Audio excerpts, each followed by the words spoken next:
আসলে সবার জীবনে তো অনেক ধরনের ঘটনা ঘটে বা অনেক ধরনের হ্যাপি মোমেন্ট থাকে। তো আমার ক্ষেত্রেও ওরকমই একটা ছিল। সেটা হচ্ছে হলো আমার wife.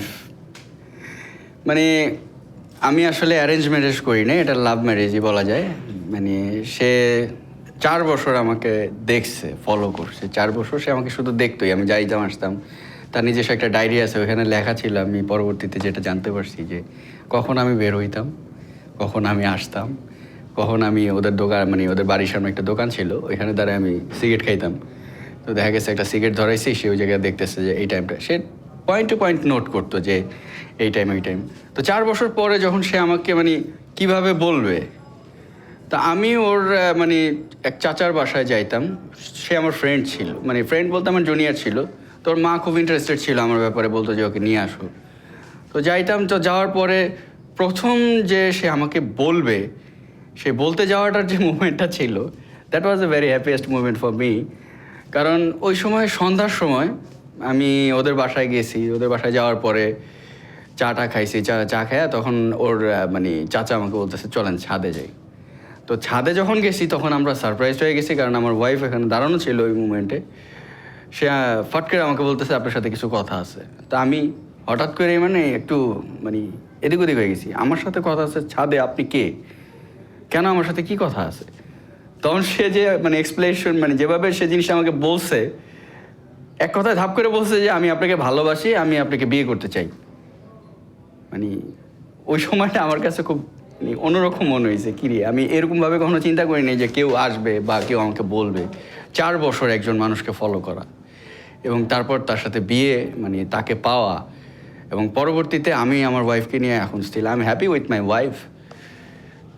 Even I love her more than my life. আমি আসলে হয়েছে কি, আমি যখন মানে বিয়ে করলাম, আমার লাইফটা সবসময় সাদামাটা কাটানোর চেষ্টা করছি। আমি মানে একটু গোছায়া নেওয়ার জন্য, একটু করার জন্য।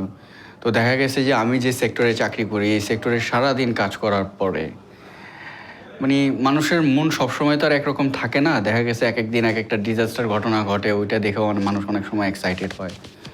তো একদিন আমি মানে আমার লাইফের একটা মুহূর্ত যেটা আমি বলতেছি, সেটা হলো আমি বাসায় গেছি, আমার ওয়াইফ, সে আমার বাচ্চা, তখন আমার বাচ্চা হয়েছে, প্রথম বাচ্চা। তো বাচ্চাটাকে নিয়ে খুব ব্যস্ত। আসলে আমি ওই মোমেন্টে বোঝার চেষ্টা করি নাই যে আমার ওয়াইফ বিজি। আমার ওয়াইফেরও কিছু সময়ের দরকার আছে। সে আমার বাচ্চাকে টেক কেয়ার করতেছে, আমার প্যারেন্টসের সাথে আছে। Basically she is house wife. তো তার সময়টা কীভাবে কাটে আমি আসলে ওইটা কখনো ইউটিলাইজ করার চেষ্টা করিনি। তো আমি গিয়ে খুব রাগ হয়ে গেলাম।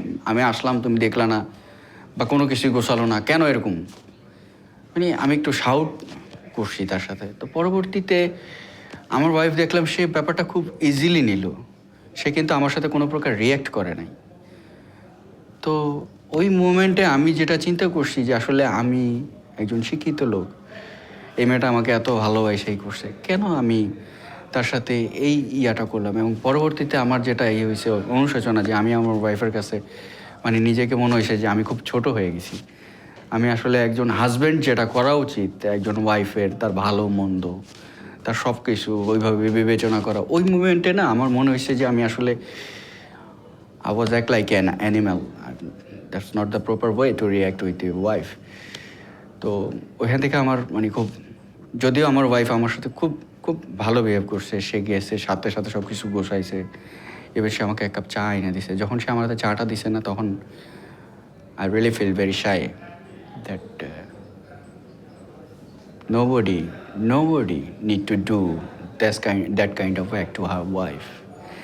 He must have to realize that her wife is one of part of her life or his life.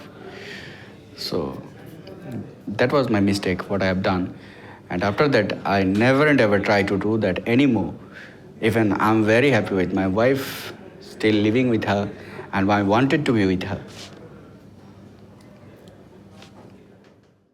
একটা ঘটনা মানে যেটা ঘটনা না বললেই না এবং বলা উচিত, যদিও এটা আমার জন্য শেমফুল, তারপরে আমি বলতেছি যে আমি মানে আমার পড়ালেখার যখন শুরু করি, যখন স্কুল লাইফ শেষ করি, কলেজ লাইফ শেষ করি, তখন কিছু মানে মানুষ বা কিছু বন্ধু থাকে যারা অসৎ বন্ধু থাকে, তাদের দ্বারা আমি এক্সপয়েলড হয়ে যাই। মানে আমি ওদিকে বেশিটা ঝুঁকে পড়ি যে আসলে কি করব, আমার তো মানে I have to do something যে কি করতে পারি। এখন দেখলাম যে তারা এটা করতেছে, ওকে, তারা খুব স্মার্টলি ঘোরাফেরা করতেছে, তারা এটা করতেছে, দে টেক দ্য ড্রাগস। তা আমিও কিছুটা ওদিকে গড়ায়া যাই।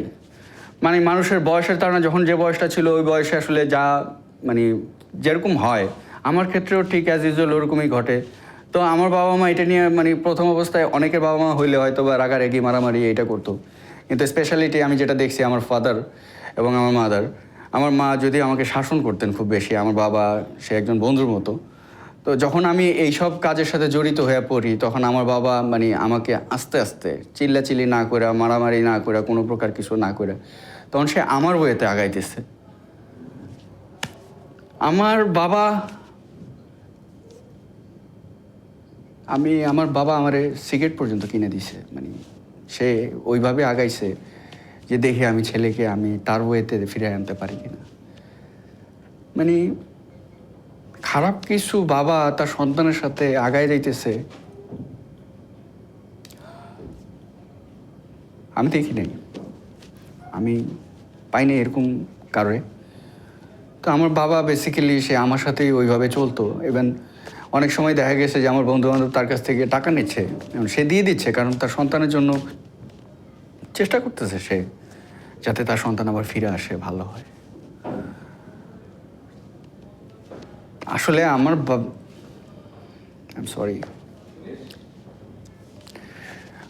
আমার ফাদার আমার জন্য যা করছে 8-10 জন বা আরও যদি কারোর সাথে মিলাই, আমি কখনোই কেউ আমার মতো বলতে পারবে না যে আমার বাবা, এরকম কেউ বলতে পারবে না। তো অনেক কি করার পরে আমি আস্তে আস্তে যখন বুঝতে চেষ্টা করলাম যে কি ব্যাপার, আমি যা করতেছি আমার বাবাও আমার সাথে সাথে আছে। আমি ড্রিঙ্ক নিচ্ছি, আমার ফাদার পাশে বসে, আমি ড্রিঙ্ক করতেছি, সে দেখতেছে, হয়তো বা আড়ালে সে কান্নাকাটিও করছে।